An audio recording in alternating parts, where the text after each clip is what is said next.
먼저 좀 PPT를 보여주시겠습니까? 오늘 설교 제목이 무엇이죠? 찾는 이를 향한 찾는 이의 마음. 이 발음을 잘 하셔야 됩니다. 찾는 이가 한 단어일 때는요, 하나님을 찾는 구도자를 가리킵니다. 정말 하나님이 살아계신가? 살아계시다면 어떤 분이신가? 내 인생에 대한 여러 가지 궁극적인 그런 질문, 내가 지금까지 인생 경험으로는 답할 수 없는 그런 질문들이 있는데, 이걸 어디 가면 그 질문에 대한 해답을 얻을 수 있을 것인가? 그런 구도자들을 찾는 이라고 부릅니다. 그런데 찾는 이 한 칸을 띄면 그런 찾는 이들을 찾아다니시는 누구를 뜻하는 거예요? 하나님을 뜻하는 겁니다. 그러니까 지금 오늘 이 설교 제목은 뭡니까? 구도자들을 향한 하나님의 마음인 것이죠.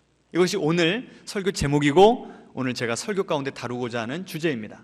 한번 따라해 보실까요? 찾는 이를 향한 찾는 이의 마음. 예. 제가 몇 달 전에 그 사자성어를 가르쳐 드렸습니다. 보여주시겠습니까? 모원단장. 무슨 뜻이라고 그랬죠? 이 원숭이, 이 어미 원숭이가, 이 새끼 원숭이가 잡혀간 거예요. 그래서 강가를 따라다니면서 수십 리를 걸어 다니다가 나중에는 기진맥진해서 죽었는데, 그 배를 열어보니까 내장이 어떻게 됐더라고요? 다 끊어져 있었다. 왜 끊어졌을까요? 애 같아서, 내 자식 살리고 싶어서, 그 안타까운 마음. 오늘 그 찾는 이들을 향한 찾는 이의 마음이 바로 어떤 마음이에요? 모원단장의 마음인 것이죠.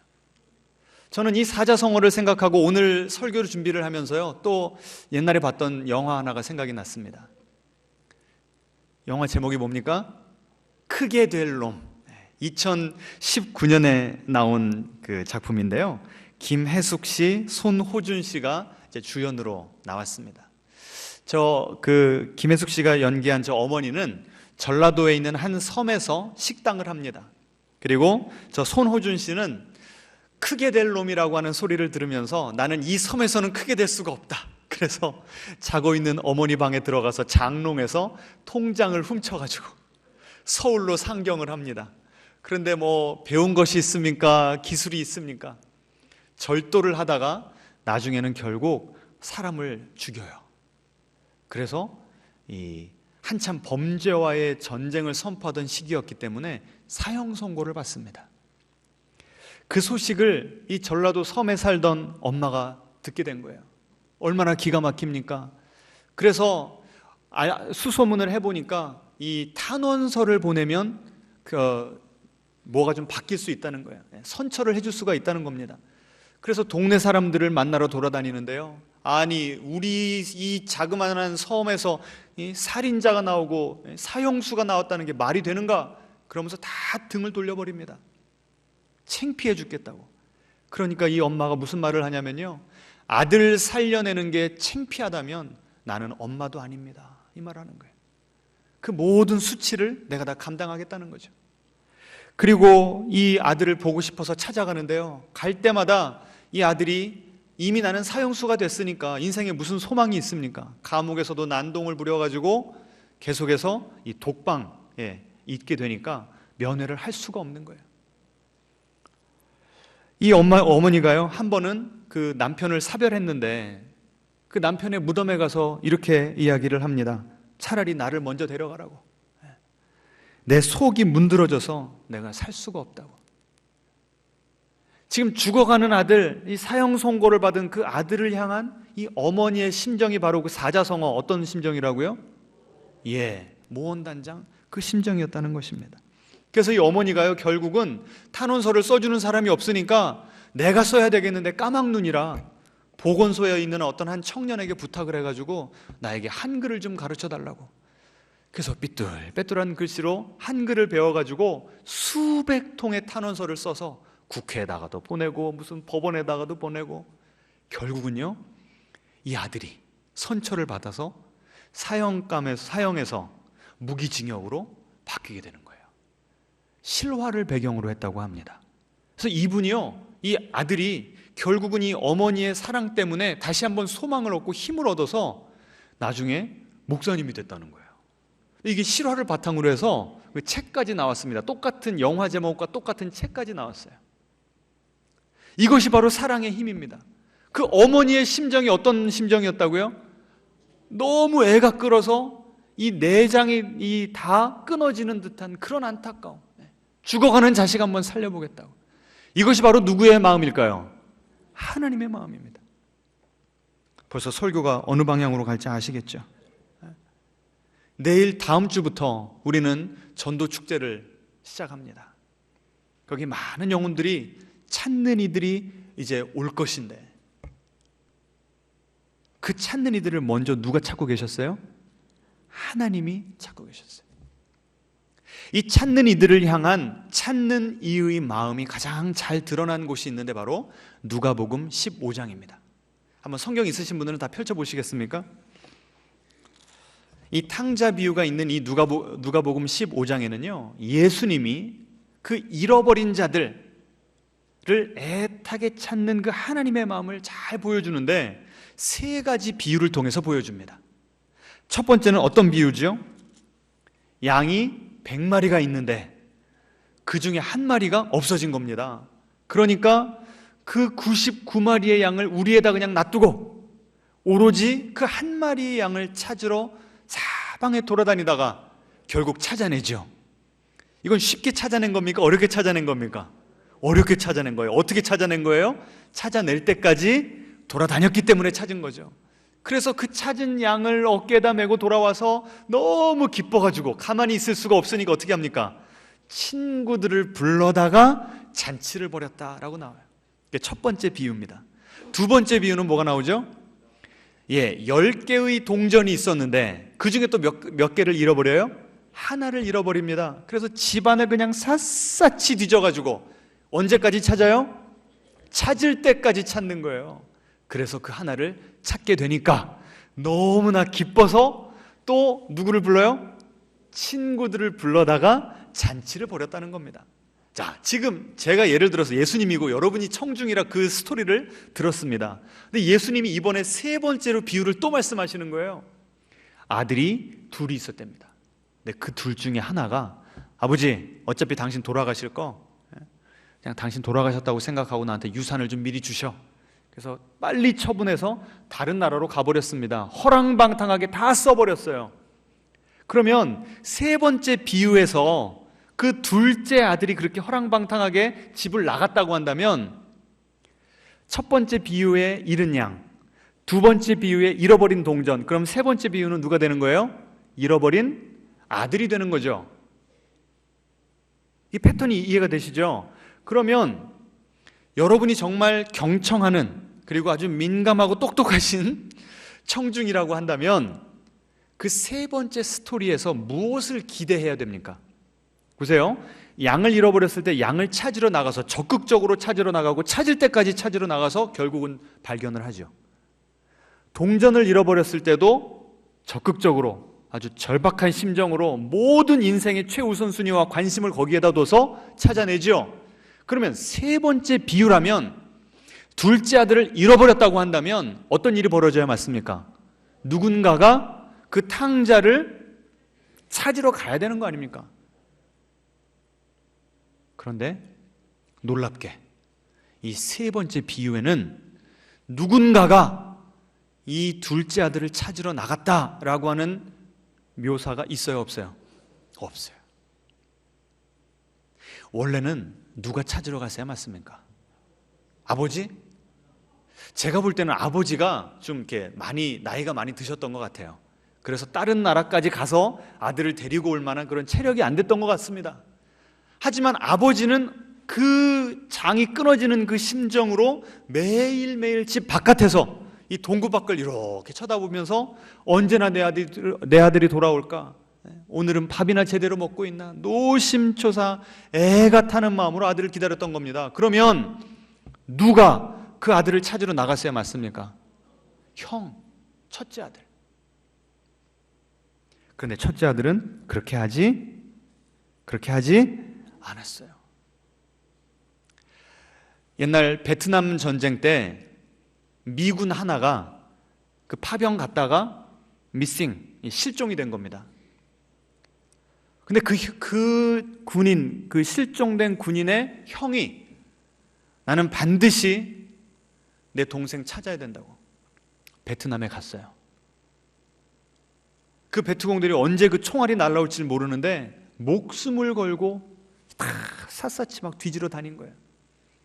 그래서 그 소문이 미군들에게만 퍼진 것이 아니라 그 베트남 쪽에 있는 그 사람들에게도 퍼지게 된 거예요. 그래서 이 형의 별명이 무엇이었는가? The brother. 그 형이라고 하는 별명이 붙을 정도로 애가 타는 심정으로 동생을 다녔다는 겁니다. 결국 찾은 걸로 아마 제가 기억을 하는데요.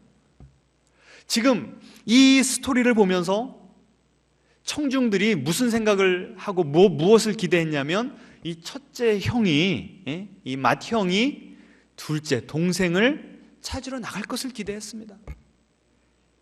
그런데 그러지 않았다는 거예요. 자, 한번 어디를 보시냐면요, 15장 29절입니다. 아버지께 대답하여 이르되 내가 여러 해 아버지를 뭐 했다고 나옵니까? 섬겨 그 다음에 명을 어긴 일이 없었다. 나는 아버지의 말에 100% 순종했다는 겁니다. 그런데 아버지는 매일 동구 밖을 바라보면서 집 밖에 나와서 지금 둘째 아들을 지금 기다리고 있어요. 그러면 정말 첫째 아들이 아버지를 위하는 아들이었다면 아버지가 하는 그 명령에만 순종할 것이 아니라 뭐를 했어야 맞습니까? 그 아버지의 애타는 마음을 헤아렸었어야 맞죠. 읽어냈었어야 맞죠. 아버지, 제가 제 동생 찾으러 가겠습니다. 아버지 그러다가 제명에 못 사시겠습니다.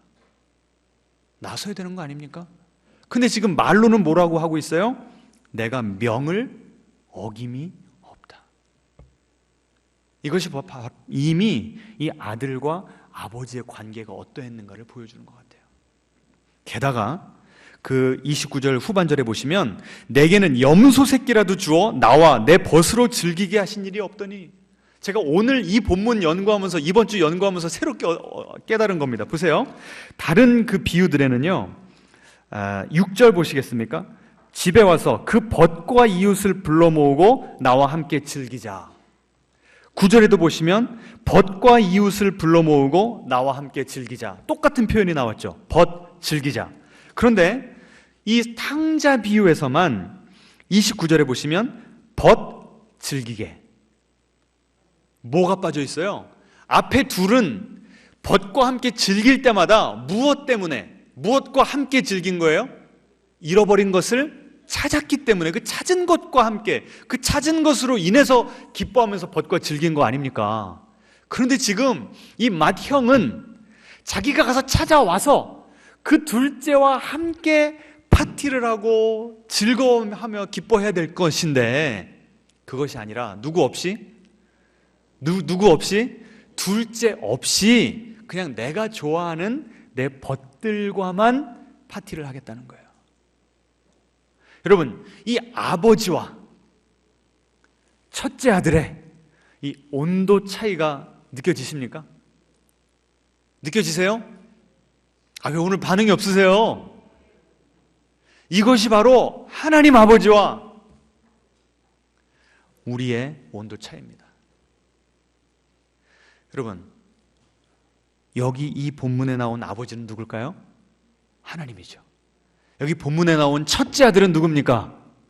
첫째 아들은 누굽니까? 앞뒤자로 인사하세요. 우리가 첫째 아들입니다. 둘째 아들은 누굴까요? 둘째 아들은 누구예요? 다음 주부터 여러분이 모시고 오셔야 되는 분들이 둘째 아들이에요. 지금 하나님은 그들을 향해서 지금 애가 타시는 거예요. 막. 언제쯤 나의 집으로 돌아올까? 그리고 지금 누구에 대한 기대가 있으신 거예요? 누구에 대한 기대? 첫째 아들들에 대한 기대가 있는 거예요. 우리 첫째 아들들이 아버지의 마음을 헤아려서 그 아버지의 안타까움과 그 아버지의 그 최우선순위, 그 관심을 가지고 잃은 자를 찾을 때까지 그 집요하게 쫓아다니는 그것을 내 것으로 받아들여서 둘째 아들을 아버지 집으로 데려오기를 원했던 것이죠. 오늘 이 예배를 통해서 어떤 분이 지금 땅이 꺼져라 한숨을 쉬셨습니다. 오늘 이 예배를 통해서 그 하나님 아버지의 간절함이 우리의 것이 되기를 소망합니다. 기도합니다.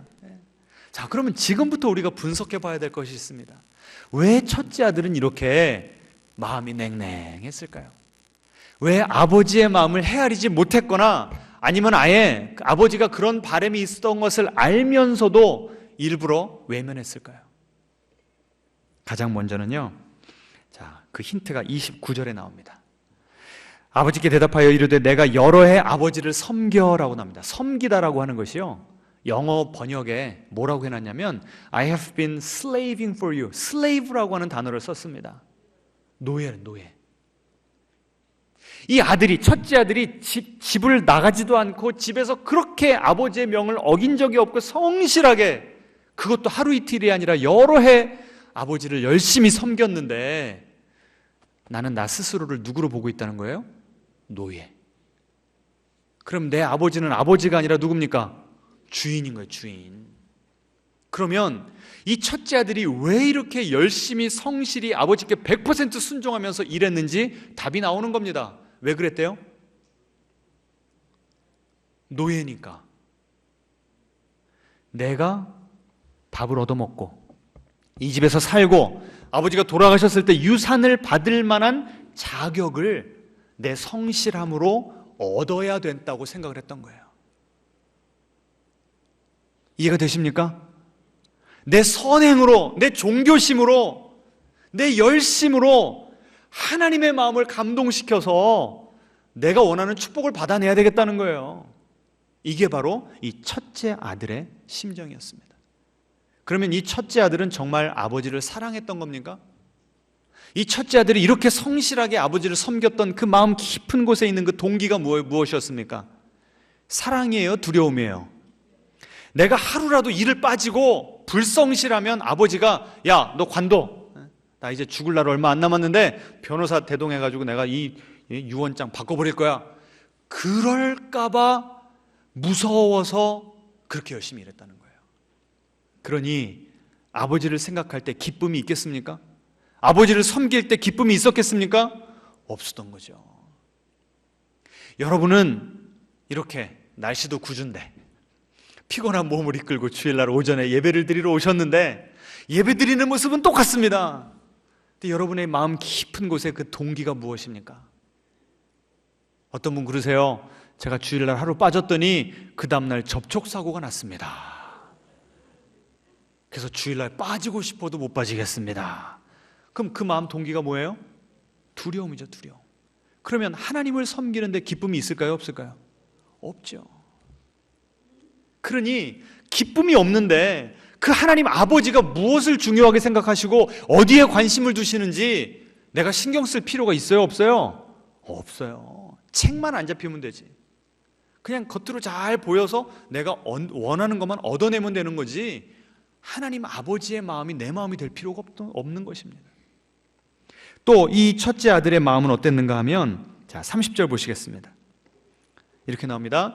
아버지의 살림을 창녀들과 함께 삼켜버린 이 아들이 돌아오매. 지금 둘째 아들을 향한 이 첫째 아들의 마음이 나오는 거예요. 이 녀석은 아버지의 재산을 탕진을 했고, 그러면 아버지 재산의 몇 분의 몇을 탕진한 겁니까? 예? 2분의 1이요? 장자가 2배 받았어요. 그럼 몇 분의 몇입니까? 3분의 1을 다 허비해버린 거죠. 부잣집이니까 3분의 1만 해도 어마어마한 돈을 다 허비해버린 것입니다. 그것도 누구랑?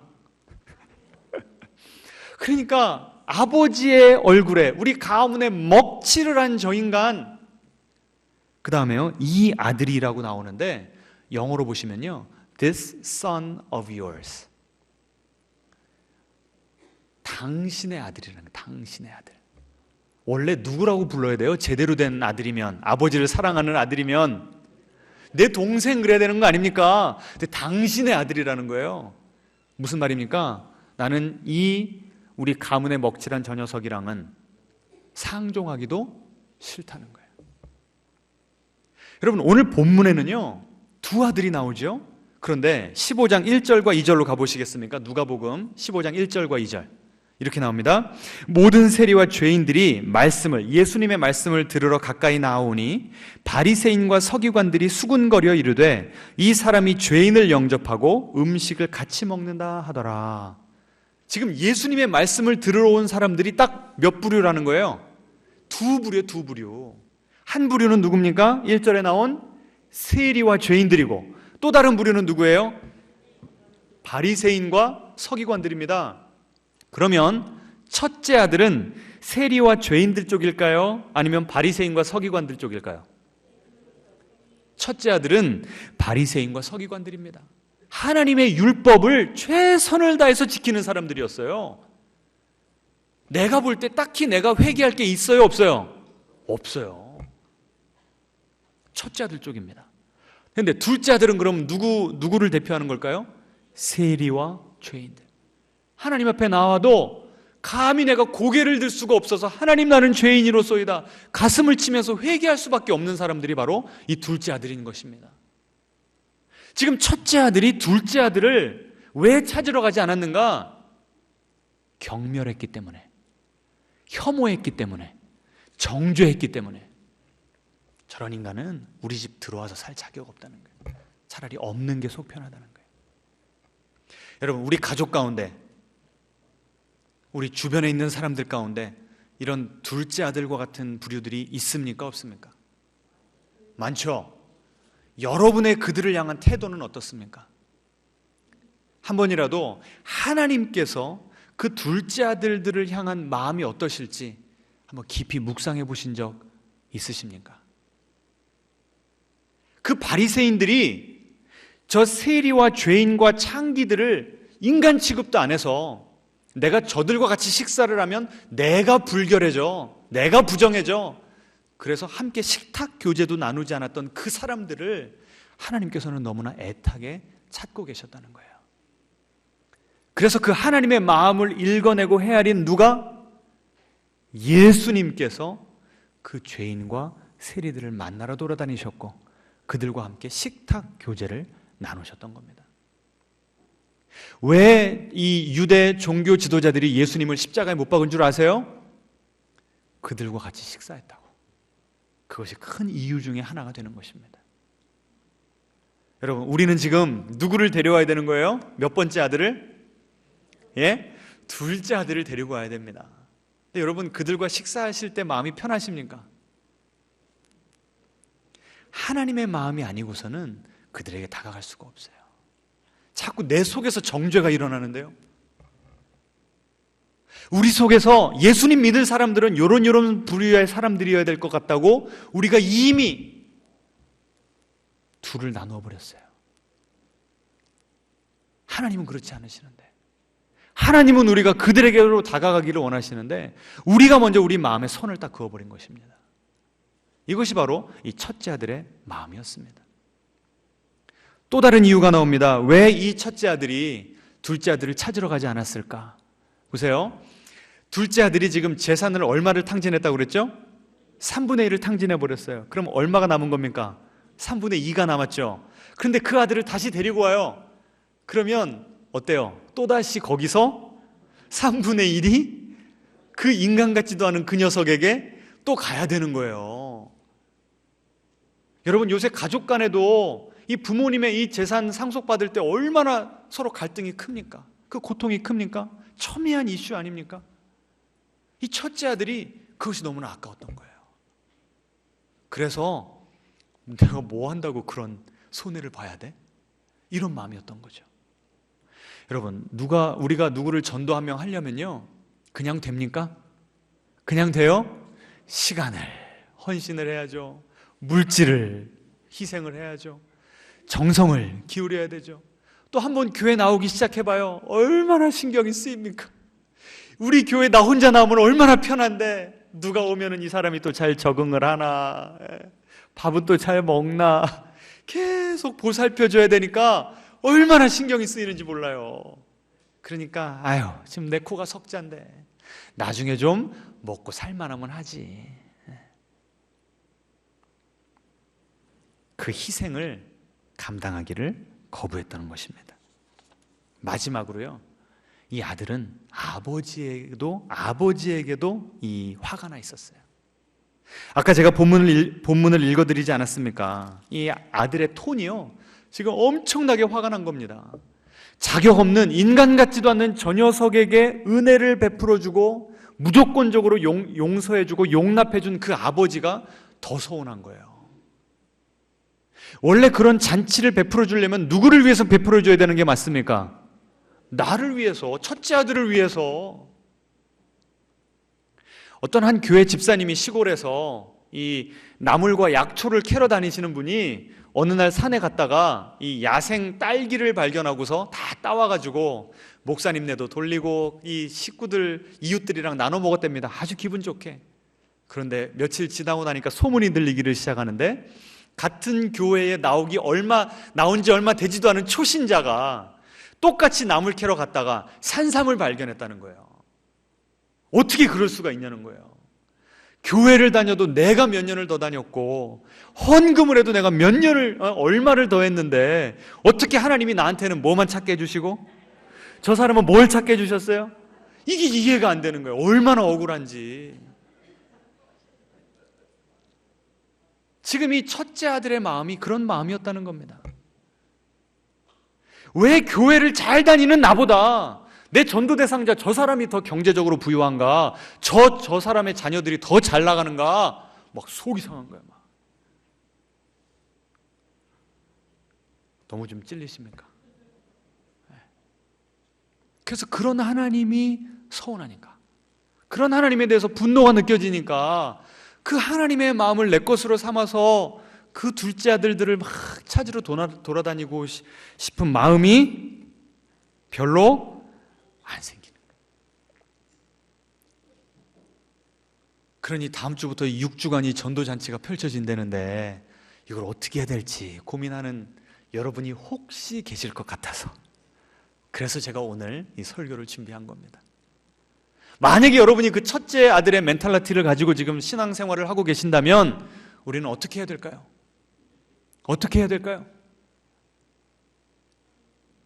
하나님이요, 아버지 하나님께서 첫째 아들에게도 찾아오셨음을 믿으시기 바랍니다. 오늘 이 본문을 잘 읽어보세요.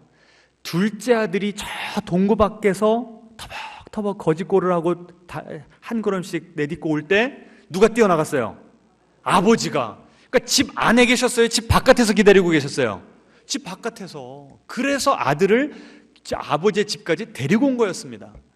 그런데 첫째 아들도요, 집안에서 풍악 소리가 울려 퍼지고 파티가 열린다는 소리를 듣고 그것이 둘째 아들을 위함이라고 하는 소식을 듣자마자 화가 나가지고 집안에 들어가기를 거부했어요. 그 이야기를 아버지가 듣고 어떻게 했습니까? 아버지가 집에서 나온 거예요. 그렇게 따지면 첫 번째 비유에서는요, 99마리의 그 양들은 우리 안에 있었어요. 오직 한 마리만 잃어버린 양이었습니다. 두 번째 비유에서는 9개의 동전은 그대로 있고 하나의 동전만 잃어버린 바 되었던 거예요. 그런데 세 번째 비유로 가니까 원래는 몇 명만 잃어버린 아들이 돼야 돼요? 한 명만. 왜? 지금까지 99대 1, 9대 1 그랬잖아요. 그러면 이번에는 1대 1 돼야 되는 거 아닙니까? 그런데 이 세 번째는 트위스트가 있는 거예요. 반전이 있어요. 몇 명이 잃어버린 바 된 아들입니까? 둘 다. 아버지의 마음을 제대로 이해한 아들이 한 명도 없어요. 아버지 집 안에서 아버지의 명을 어김이 없는 그 착실한 아들조차도 아버지의 마음을 이해를 못하는 거예요. 이 아버지의 마음 이해하기를 거부하는 겁니다. 나 중심적으로 살아가기 때문에. 얼마나 제가 오늘 이 본문을 준비하면서도 저도 회개가 나오고 우리 성도님들이 여기서 좀 돌이키게 해달라고 제가 기도를 하면서 오늘 설교를 제가 준비했습니다. 하나님 아버지께서 그 마음을 돌이키시고자 그 첫째 아들에게도 집 바깥으로 나와가지고 잔치집으로 들어가자고 지금 간청을 하고 계시다니까요. 여러분, 다음 주부터 지금 천국 잔치가 펼쳐지는데 여러분은 어디 계시렵니까?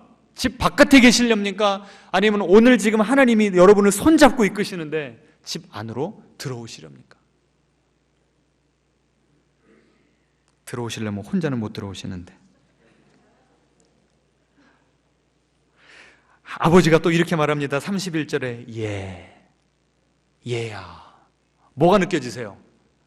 뭐가 느껴지세요? 따뜻함이 느껴지시지 않습니까? 여러분이 아버지셨다면 어떻게 할 뻔했어요? 막 욕을 하고 막 한번 후드를 패고 회초리를 가지고 막 네가 어떻게 내 마음을 이렇게 몰라줄 수가 있냐 막 그러지 않았겠습니까? 얘야. 지금 아버지는요, 둘째 아들만을 바라보면서 이 심장, 이 내장이 끊어지는 그런 아픔을 가지고 애잔한 마음으로 둘째 아들을 바라보시는 게 아니에요. 누구를 바라보실 때도? 첫째 아들을 바라보실 때도. 야, 어떻게 너는 내 마음을 그렇게도 모르냐? 내가 너를 사랑하는 게 네가 성실하게 예배 안 빠지고 나오고 교회 봉사 잘하고 헌금 헌신적으로 하니까 그래서 내가 그것 보고 너를 사랑한 줄 아냐? 내가 너를 창조했어. 내가 너를 구원했어. 너는 내 아들이기 때문에 내가 너를 사랑해. 지금 보세요. 너는 항상 나와 함께 있으니 내 것이 다 네 것이다. 이게 무슨 뜻입니까? 너는 내 아들이다. 너는 내 아들이다. 나를 아버지로 인정하고 나의 아버지됨을 누려라 라고 지금 간절하게 부탁하시는 겁니다.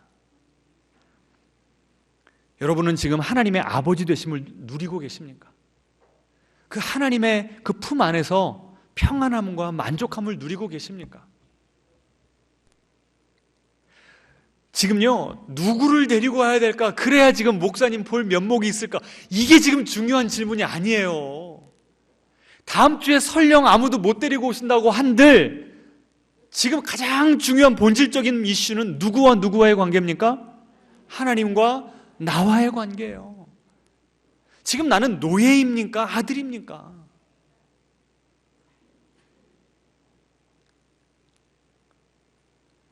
제가 최근에 어떤 한 자매님의 그 고백을 들었습니다. 요새 하나님의 이 아버지 되심, 그 하나님의 은혜가 너무너무나 진하게 뜨겁게 풍성하게 느껴져서 막 차 타고 운전하고 갈 때도 막 눈물이 나오면서 주님 사랑한다는 고백이 나온다는 거예요.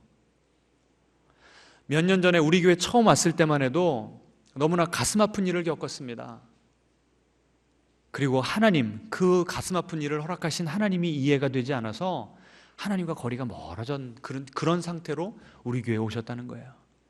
그런데 몇 년 동안 우리 교회 예배를 통해서, 친교를 통해서, 제자훈련을 통해서 하나님이 점점 마음을 어루만져 주시고 하나님의 위로가 느껴졌다는 거예요.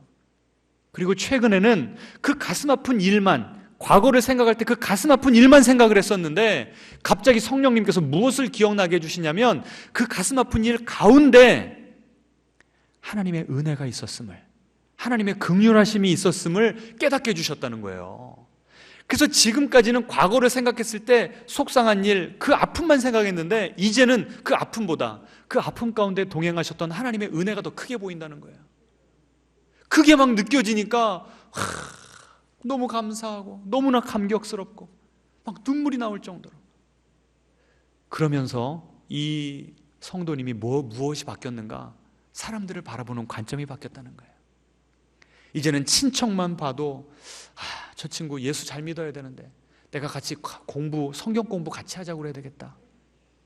직장에 가서 사람들을 만나도 그 사람들이 나에게 상담을 해오면 같이 기도해 주고요, 내가 만난 하나님에 대해서 간증을 한다는 겁니다. 지금 그 성도님은 누구의 마음을 내 것으로 받아들인 거예요? 하나님의 마음을. 첫째 아들에서 아버지를 진정으로 사랑하는 하나님의 자녀로 거듭나게 된 겁니다. 그럼 우리에게 이런 작업이 이루어져야, 이런 놀라운 은혜가 임해야 될 줄로 믿습니다. 지금 우리 함께 기도하실 때요, 주님, 내가 지금 누구를 전도하고가 먼저가 아니라 주님을 향한 내 마음이 먼저 좀 해결이 돼야 되겠습니다.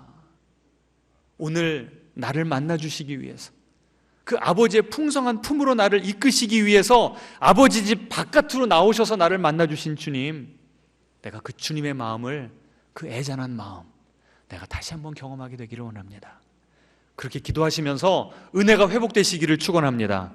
그래서 이제는 나도 그 아버지의 심정으로 누구에게, 어떤 둘째 아들에게 가라고 하시는지 그 감동에 순종해서 다음 주부터 6주간 그 둘째 아들들을 모시고 오셔서 함께 예배드리는 여러분 되시기를 주님의 이름으로 축원합니다. 찬양하겠습니다.